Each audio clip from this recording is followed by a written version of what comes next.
MAWG was a guest on the Church of Rock many years ago when we were in Medford, and I think you guys, came in and stuff, and it was really cool. And I used to run into you all the time. How have you been? I haven't seen you in quite a while. I'm doing well now. I had a few health issues, but everything's cool, and I've just been working in my own little production studio and doing a lot of stuff, doing guitar work for a lot of artists and mixing a few people and, writing and producing my demos. So are the toys still made up of B-Dub and Johnny Trujillo and Brian Rogers and yourself? That's right. Yeah. Such a talented... Just us, although we haven't, it's been a while since we've done a show. We get offers now and then, and we pick and choose. But right now I'm about to embark on an adventure, so we're going to have to put touring on the back burner for a while. To go backwards for the folks listening that might not know, the Toys are an American reggae band based in Grants Pass, Oregon. They've been described as Bob Marley meets the Bare Naked Ladies. I saw somebody describe you guys as that. Their most famous, of course, of the original songs was the song Smoke Two Joints, which recorded originally in 1983, correct? Correct, in Honolulu. We were originally based in Honolulu before we came to Oregon. Now, and your brother was a part of the band. What happened to your brother? My brother went on and to do his own thing. He actually lives in Paris. Oh, okay. A very influential version of the song Smoke Two Joints was recorded by the band Sublime and also has been mistakenly attributed to Bob Marley. That's kind of funny. It is. Unfortunately, Bob was dead by the time we recorded this, so... Yeah, right. He never got in on the joke, Another song that the Toys are known for is a Halloween classic. Everyone knows the song by Bobby Pickett called The Monster Mash. Well, you wrote The Monster Hash, which is so... Oh, my God, yeah. Such a genius song, man. Oh, thanks. Well, we had fun, and we were just trying to see if we could really try and make all the parts sound like the original while we, messed up their lyrics a little bit. Right? So I heard that you originally recorded Smoke Two Joints and you guys did like 500 copies. Is that true? Yeah, it's absolutely true. As a matter of fact, it was just 7-inch singles. 45s for all you young folks, the things that used to spin round and round and only had one song on each side. And also, I was reading some other stuff. Sister Tracy's sitting here with me. I was reading on the internet, and I didn't know that Motown Records had one time threatened to, you had a cease and desist order because there was a band on Motown called the Toys, which was spelled Toys, and you guys had we were originally Toys. As a matter of fact, I've still got a couple of those original 45s, and it was Toys then, and it was later that year that we added the E to it. Because, we like the idea of having yes in it. We experimented with all kinds of spellings because we were just a couple of guys in Honolulu, and they were Motown Records, and their legal department was probably bigger than the island of Honolulu. So we decided not to fight that. Wow. And just add an E to our name. And what a lot of folks don't know is when that song was originally released in Hawaii, the song actually beat out both Michael Jackson and Journey as the #1 most requested song on KPOI FM in your area of Hawaii. Derek, how the hell would you know that? This is like 35 years ago, dude. I did my research. Dang. Yeah, there was a little, sort of island-wide Smoke Two Joints mania, and it was crazy. There was people sleeping in the bottom of our apartment building. It was kind of unusual. That's funny, man. But, beating out Michael Jackson and Journey, they were pretty big artists. That says a lot about that song and, not just being a cult favorite or classic, but, a big-time cult classic, Well, I really owe a lot to Dr. Demento because it was his manager at the time, who is now, who has been for 30 years, Weird Al's manager, who happened to hear the song when he was on vacation in Hawaii. And it was Dr. Demento who started playing it on K-Rock in Los Angeles. that's where it sort of took off from. Wow. Okay. Have you met Dr. Demento? Yeah. Oh, sure. Wow. What kind of guy is he?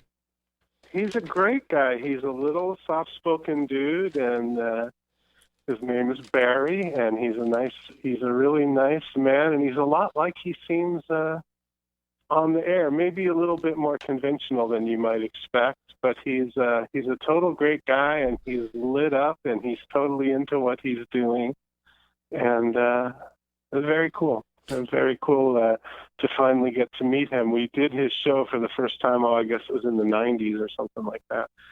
And after that, he would come to our shows whenever we were playing in Southern California. Well, that's really cool. My daughter, Audrey, who is listening now in Portland, got to hang out with Dr. Demento maybe about a year ago, and she said he was a pretty cool guy. Yeah, he's a really cool guy. I haven't seen him now in maybe 15 years, but I have nothing but great memories.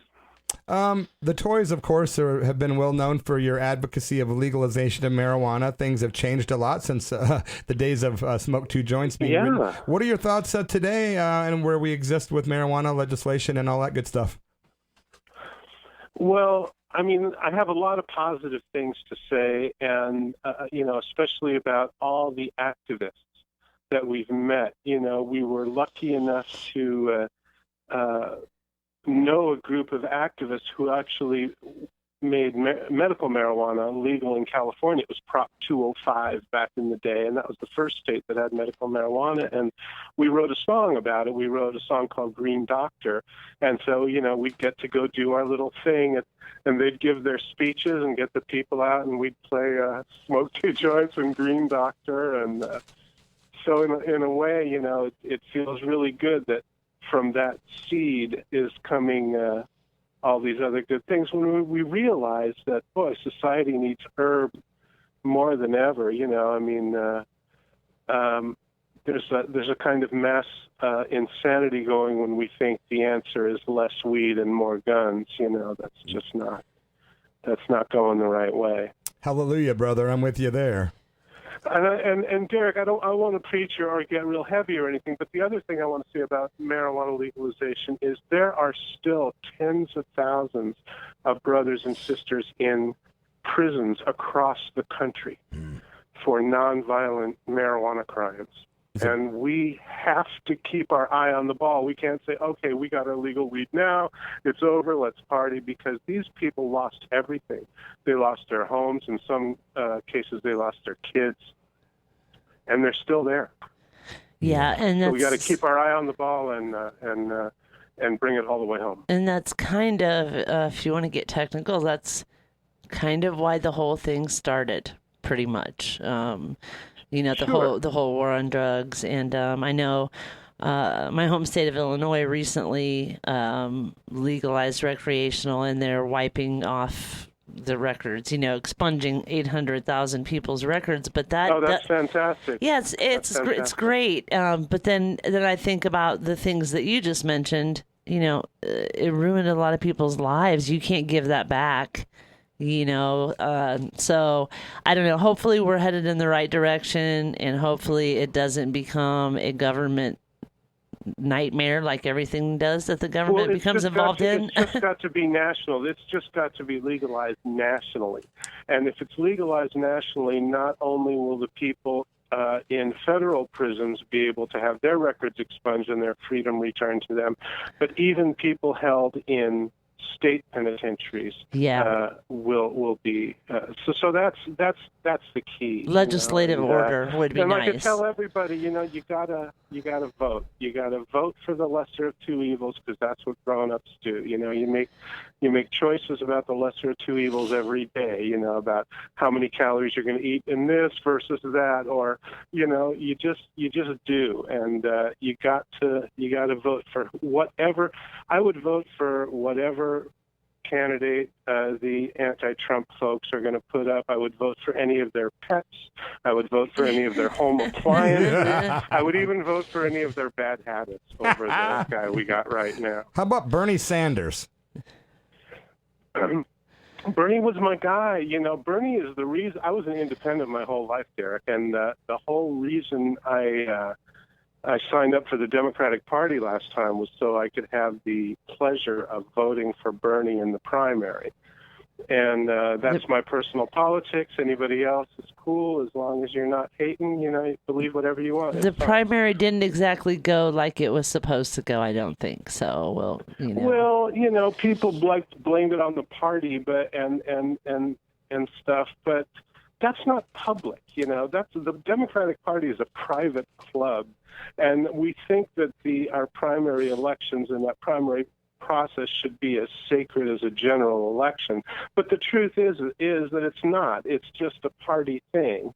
It's a private group of people deciding which candidate they're going to put up there. So whatever rules they adopt and however they get there, it's not a scandal like a foreign power trying to steal the election and install a carpetbagger in the White House. Yeah, of course, that could never happen. Yeah, there's so many things that just happen that we're not privy to those. So it's so hard sometimes to even converse about some of this stuff because it's so secretive and weird. It's like it's not how it appears. You know what I mean? It's strange.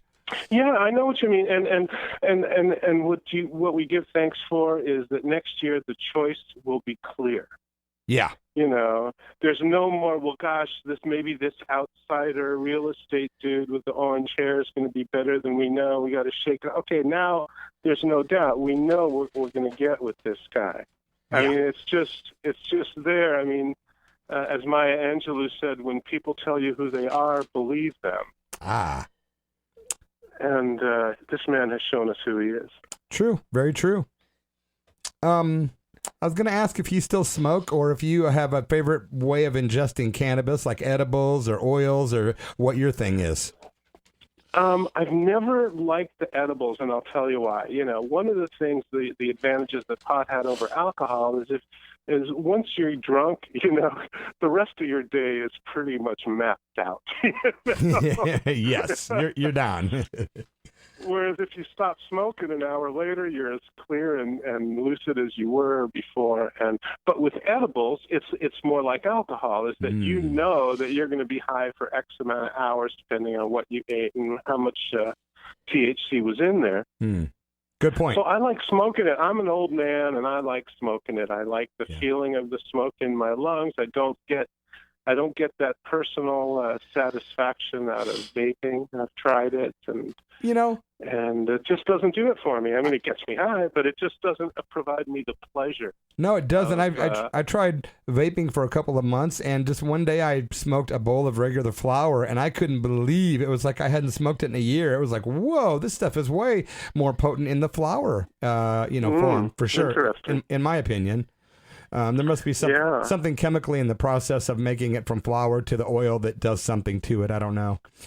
I don't know either, and that's a really interesting. I've never done that exact comparison, but just a personal preference. I like to smoke it. I don't smoke 2 joints in the morning and in the afternoon and at night anymore because the pot's way stronger, and I'm not the young gunslinger I used to be. Well, I got a couple more questions for you. Back in the day when Sublime was still performing before their singer sadly, lost his life early. Did you get to meet Sublime? I know they covered your song. Did you meet those guys? I did not, but I had a pen pal relationship with Bradley. Oh, wow.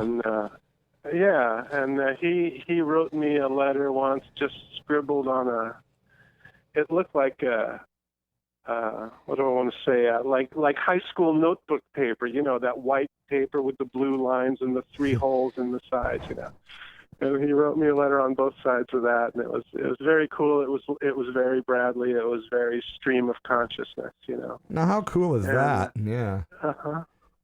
Did you guys keep in touch, or was it just like 1 or 2 letters? We did. No, we did a couple of letters each way, and then, I was doing my thing, and he was on tour all the time and stuff, and we always said that when they were close, we would get together and jam, but that never happened. Okay. And this is probably none of my business, and you don't have to answer, obviously, but I don't even know if they released their cover of that commercially, but did you guys make some bank off their cover of your song?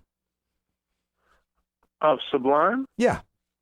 Oh, gosh. I mean, sure. I mean, nice. One of the smart things that we did is never sell our publishing. Ah. And they've sold gazillions of copies. So that's so cool to hear. Well, I've talked to so many musicians in my life that have just had the opposite experience, and that's the only reason I ask, not because I care about your financial thing, but I wondered, I knew you were smart enough to not sell your publishing. I knew you were going to say that, yeah, I made money off that.